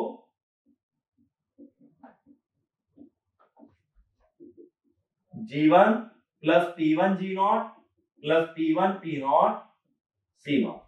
अब देखो C2 डायरेक्टली कैलकुलेट हो सकता है, उसे पीछे वाली कैरी का इंतजार करने की जरूरत नहीं है। लेकिन उसका एक्सप्रेशन क्या हो गया? बड़ा एक्सप्रेशन बन गया। ऐसे आ जाओ S2 पे। S2 क्या होगा? P2 XOR C2। और C3 क्या होगा? G2 plus P2 C2। अब C2 की जगह वैल्यू डाल दो। क्या था? G1 plus P1 G0 plus P1 P0 C0। तो अगेन देखो, कैरी को पीछे की कैरी का इंतजार करने की जरूरत नहीं है, उसका एक्सप्रेशन कैरी से क्या है? इंडिपेंडेंट। तो इसका मतलब ये हुआ, मैं सारी कैरी बना सकता हूं बिना पीछे की कैरी का इंतजार किए। इसीलिए इसे बोलते हैं लुक अहेड कैरी एडर, यानी आगे वाली कैरी को भी देख सकते हो बिना पीछे वाली कैरी का इंतजार किए। ठीक है, इससे हुआ क्या? इससे डिले कम हो जाएगा, हमें कैरी का वेट करने की जरूरत नहीं पड़ती है। ये बात क्लियर है? अब देखो, ये एडर को दिखाते कैसे हैं। मेरे पास ये लॉजिक एक्सप्रेशन आ गए। एक काम और करते हैं, एक और निकाल लेते हैं, लास्ट जो बचा है। S3 होगा P3 XOR C3 और C4 क्या होगा? G3 प्लस P3 C3, यानी G3 plus P3 G2 plus P3 P2 G1 plus P3 P2 P1 G0 plus P3 P2 P1 P not C not. ठीक है, तो ये सारे लॉजिक एक्सप्रेशन आ गए हर एक टर्म का। अब इसका लुक अहेड कैरी एडर कैसे बनाओगे?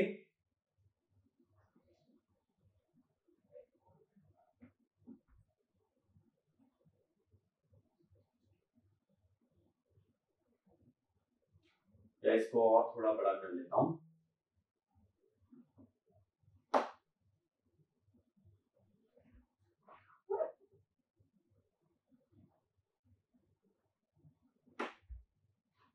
अब देखो, सबसे पहले मेरे को P3 और G3 बनाने हैं।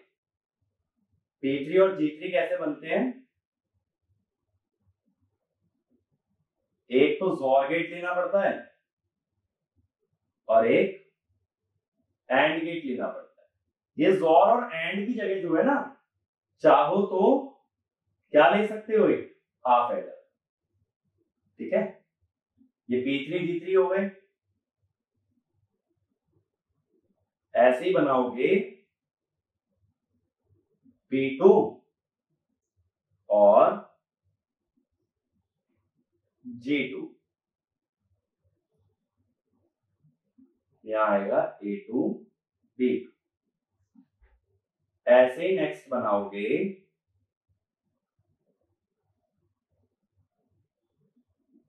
P1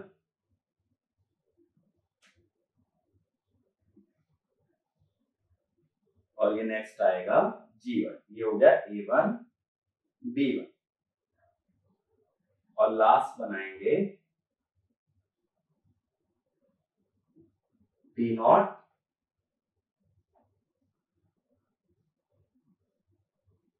और ये हो गया G0। ठीक है, A0 B। और लास्ट इनपुट क्या रहेगा? C0। ठीक है, तो ये सारे इनपुट आ गए जो हमें चाहिए थे। P और G मैंने बना लिया। अब इसके बाद अगर मुझे C1 बनाना है तो वो है G0 प्लस P0 C0। तो G0 प्लस P0 C0। तो मैं क्या करता हूं, देखो P0 C0, इन दोनों को एक एंड गेट में डाला और G0 के साथ क्या कर दिया, उसका और कर दिया। तो यहां पे क्या मिल गया मुझे? C1 मिल गया। S0 कैसे मिलता? S0 मिलता P0 XOR C0। तो यहां से हम P0 और C0 का अगर XOR कर लें तो यहां पे क्या मिल जाएगा? S0। ठीक है, अब अगला S1 कैसे मिलेगा? P1 XOR C1। तो जो C1 मिल रहा है उसका P1 के साथ क्या कर दो, XOR कर दो, तो ये मिल गया S1। ठीक है, अब C2 कैसे बनेगा? G1 plus P1 G0। ये एक्सप्रेशन देखो, G1 plus P1 G0 plus P1 P0 C0। तो और हमें करना है, और के अंदर 3 इनपुट आने चाहिए। पहला आएगा G1, दूसरा आएगा P1 G0, दूसरा आएगा P1 G0 और तीसरा आएगा,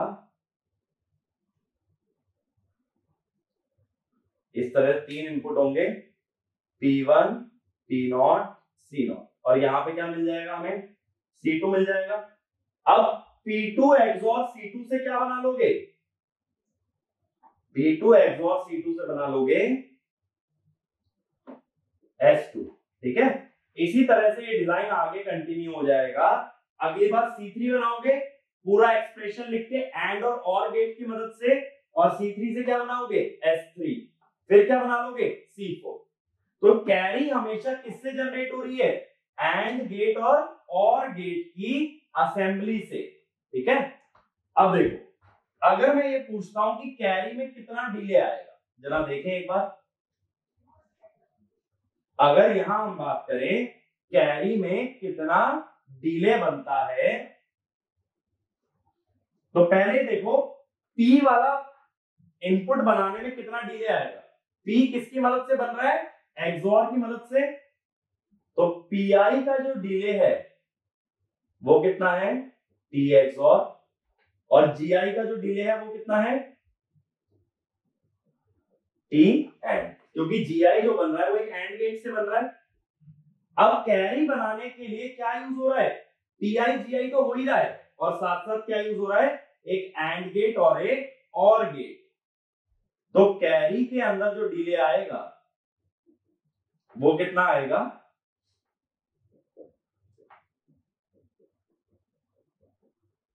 टी एंड, पहले करोगे मैक्सिमम ऑफ टी एक्सॉर और टी एंड। मैंने मैक्सिमम क्यों लिया, देखो कैरी बनाने के लिए पी और जी दोनों का यूज करना है, तो कौन सा टाइम ले, पी वाला डिले लोगे या जी वाला, दोनों का मैक्सिमम ले लो, क्योंकि मैक्सिमम वाले टाइम पे दोनों आ चुके होंगे। इसके बाद क्या डिले ऐड हो जाएगा, इसके बाद हो जाएगा डिले ऐड एक एंड गेट का और एक और गेट का, क्योंकि दो स्टेज का सर्किट है ना, पहले सारे एंड गेट्स है और फिर उसके बाद क्या है, और गेट। तो ये आ गया कैरी का डिले। सम का डिले क्या होगा, सम के लिए देखो तुम्हें कैरी चाहिए, सम के लिए हमें कैरी का डिले चाहिए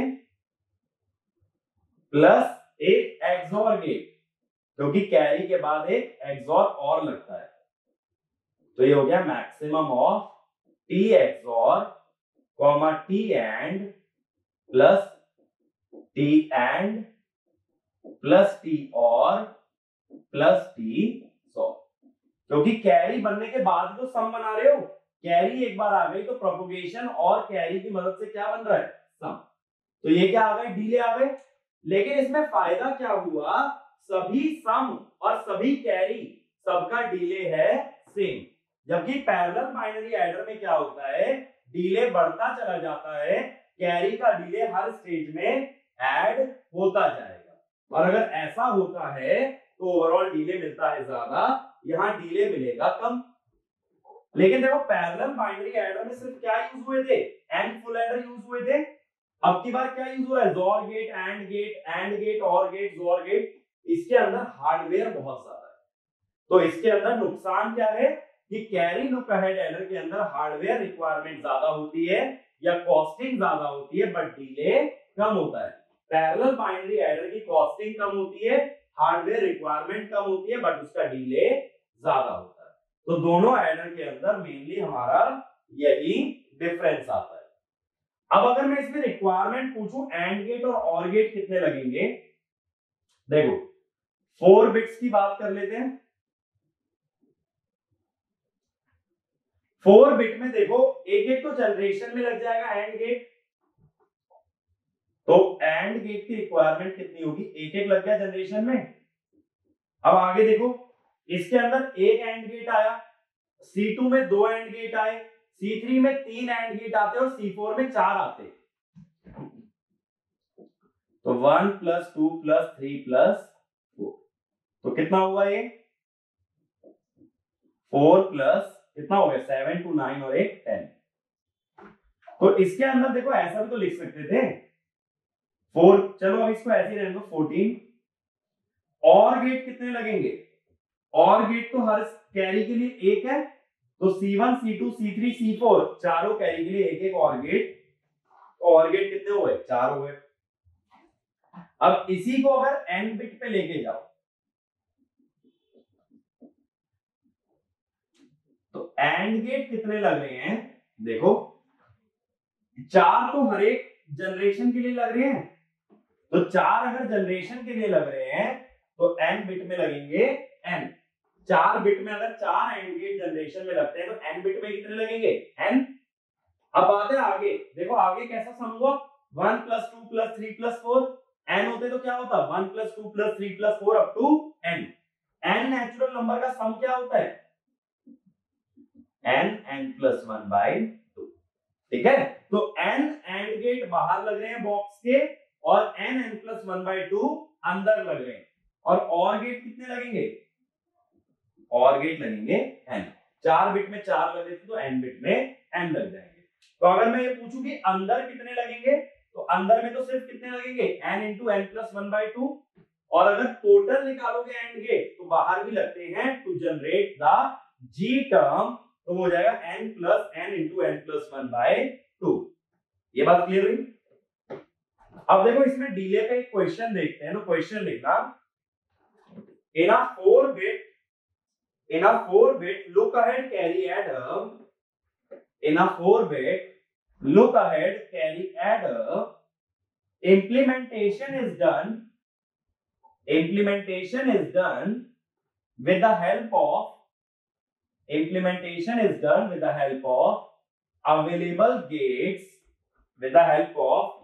available gates, gates का नाम लिखो, not and or NAND nor, not and or NAND nor, ये सभी गेट अवेलेबल हैं। Calculate the minimum time required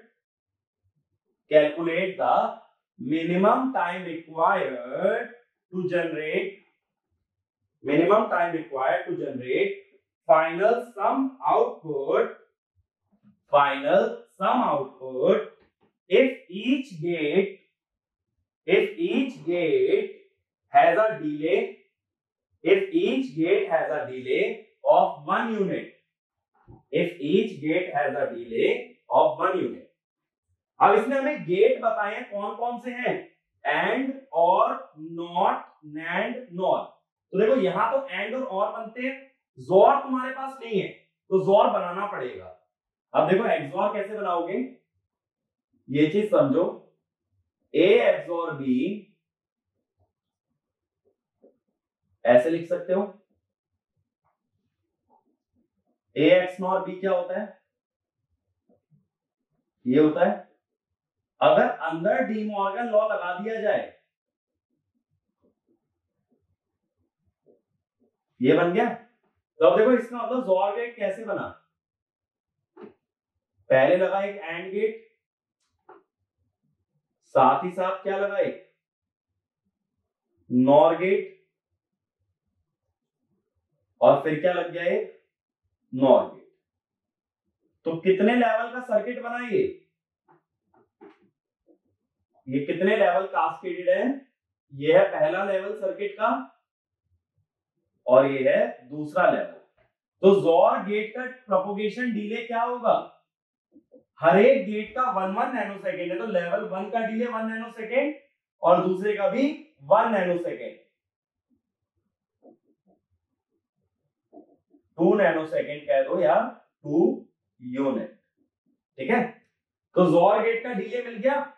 अब इसने पूछा है सम बनाने में कितना डिले आएगा, तो देखो सबसे पहले प्रोपोगेशन बनाने में कितना डिले आएगा, 2 नैनो सेकेंड का, प्रोपोगेशन बनने में 2 नैनो सेकेंड का डिले आया,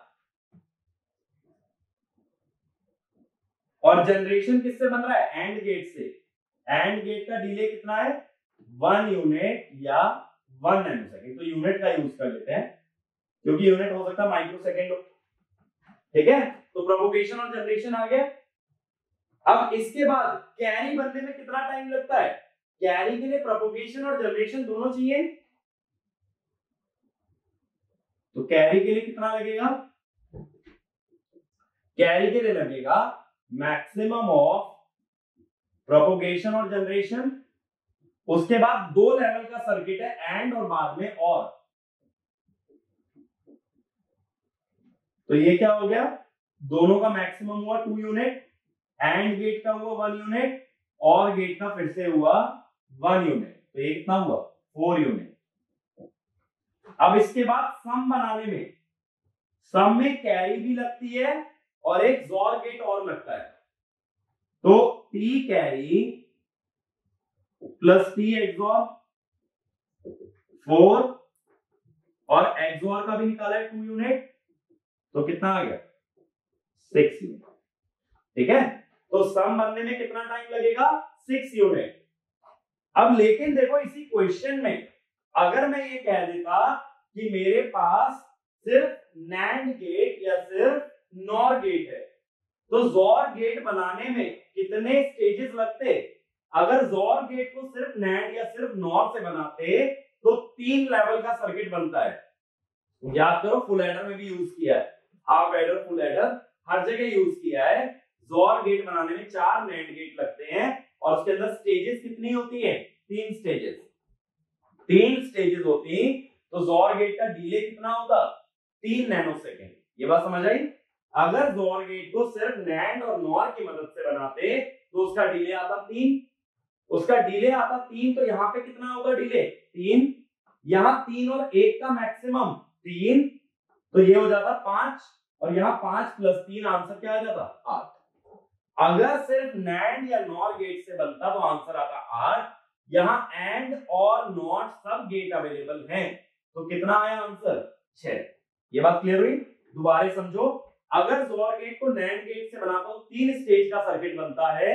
पहले एक नैंड आता है, फिर 2 नैंड ऊपर नीचे, और फिर एक आगे। 3 लेवल होते हैं, तो डिले होगा 3 यूनिट का। 3 यूनिट का डिले होता, तो प्रोपगेशन जोर से बनता है, जोर से बनता है, तो यहाँ डिले होता 3। 3 और 1 का मैक्सिमम 3, 3 + 1 + 1 5, और इधर होता 5 + एक्सॉर कितना? 3, तो डिले कितना होगा? 8। तो इसका मतलब अगर नैंड या नॉर गेट से बनाते तो आंसर आता 8 यूनिट, और जब सारे गेट अवेलेबल हैं और उनसे जोर बना रहे हो तो आंसर आएगा 6 यूनिट। ठीक है? तो ये 2 तरह के मॉडिफाइड, एक तरह से एडर्स होते हैं, या ये कह दो मल्टीपल बिट्स को ऐड करने के 2 मेथड हैं। पैरेलल बाइनरी एडर, जिसे एक और नाम से जानते हैं रिपल कैरी एडर। ठीक है? रिपल देखो, जहां टर्म आएगा ना, रिपल टर्म क्या रिप्रेजेंट करता है कि कास्केडिंग है। कास्केडिंग कैसे थी? वहां 4 फुल एडर कास्केडेड थे, एक का कैरी दूसरे में इनपुट था। तो जब एक का कैरी या एक का आउटपुट दूसरे के लिए इनपुट बनता है, तो वहां हम वर्ड यूज करते हैं रिपल। तो ripple carry adder is nothing but it is parallel binary adder. ठीक है? तो रिपल कैरी एडर में एडवांटेज क्या था? सिंपल डिजाइन था। ड्रॉबैक क्या था? कि उसका डिले नंबर ऑफ बिट्स के साथ बढ़ता है, तो ज्यादा नंबर ऑफ बिट्स ऐड करूंगा तो उसका डिले बहुत ही ज्यादा हो जाएगा। फिर हमने देखा carry look ahead adder. Carry look ahead adder में हमने देखा कि हर एक कैरी को इंडिपेंडेंटली जनरेट किया जाता है, और जब सबको इंडिपेंडेंटली जनरेट करता हूं तो मुझे पीछे से आने वाली कैरी का वेट नहीं करना पड़ता, तो इसमें डिले क्या हो जाता है? रिड्यूस। इसमें जैसे हर एक सम टर्म का डिले कितना रहेगा? 6 यूनिट, और कैरी का कितना रहेगा? 4। जबकि पहले क्या हो रहा था? डिले ऐड होता जा रहा था। तो यहाँ कितनी भी नंबर ऑफ बिट्स यूज करो, डिले क्या रहता है? फिक्स। जबकि पैरेलल बाइनरी एडर में डिले बढ़ता है। लेकिन यहाँ नुकसान क्या है? इसके अंदर जो हार्डवेयर रिक्वायरमेंट है वो पैरेलल बाइनरी एडर से ज्यादा। ठीक है? तो ये हमारे एडर और सब्ट्रैक्टर की बात होती है। जब अरिथमेटिक सर्किट्स की बात करते हैं तो एडर सब्ट्रैक्टर के अंदर इतना ही। इसमें मोस्ट इंपॉर्टेंट कॉन्सेप्ट जो हमने काफी डिटेल में पढ़ा है वो है प्रोपगेशन डिले। हमेशा प्रोपगेशन डिले निकालने के लिए लॉजिक गेट्स का डिले ऐड होता है, बट साथ ही साथ इनपुट की स्टेट भी देखनी पड़ती है, क्योंकि जैसा मैंने बताया एंड में अगर एक इनपुट 0 तो दूसरे इनपुट का वेट नहीं करते, और में अगर एक इनपुट 1 तो दूसरे इनपुट का वेट नहीं करते। लेकिन जोर के अंदर दोनों इनपुट का वेट करना होता है, सिर्फ एक इनपुट देख के जोर का आउटपुट नहीं बताया जा सकता। तो अगर ये छोटे छोटे पॉइंट्स को याद रखोगे तो लॉजिक गेट का डिले हमेशा निकाल पाओगे। और पैरेलल बाइनरी एडर में क्या बताया? अगर एक स्टेज से दूसरी स्टेज कैरी नहीं जाती तो पिछली स्टेज कैरी का इंतजार भी नहीं करेगी। ठीक है? वो डायरेक्ट अपना सम और कैरी जनरेट करेगी। तो ये डिले वाला कंसेप्ट याद रखना। अगर टेक्निकल क्वेश्चन अच्छा बनता है तो डिले पे बनेगा, अदरवाइज सिंपल क्वेश्चन तुम इजीली टैकल कर सकते हो। बाइनरी नंबर्स को ऐड करना कोई बहुत बड़ा काम नहीं। तो इसके अगले वीडियो के अंदर हम लोग कुछ और सर्किट्स देखेंगे, कुछ जनरल कॉम्बिनेशनल सर्किट, और ये देखेंगे कि उनकी वर्किंग कैसे होती है, क्या उनका पर्पस है और कैसे उन्हें डिजाइन करते हैं। लेकिन वो नेक्स्ट लेक्चर के अंदर एडर सब्ट्रैक्टर यहीं तक है, तो इसके अंदर जितने भी क्वेश्चन बना सकते हो वो प्रैक्टिस कर सकते हो आगे बढ़ने से पहले। ठीक है? तो इस लेक्चर के अंदर इतना ही। Thank you.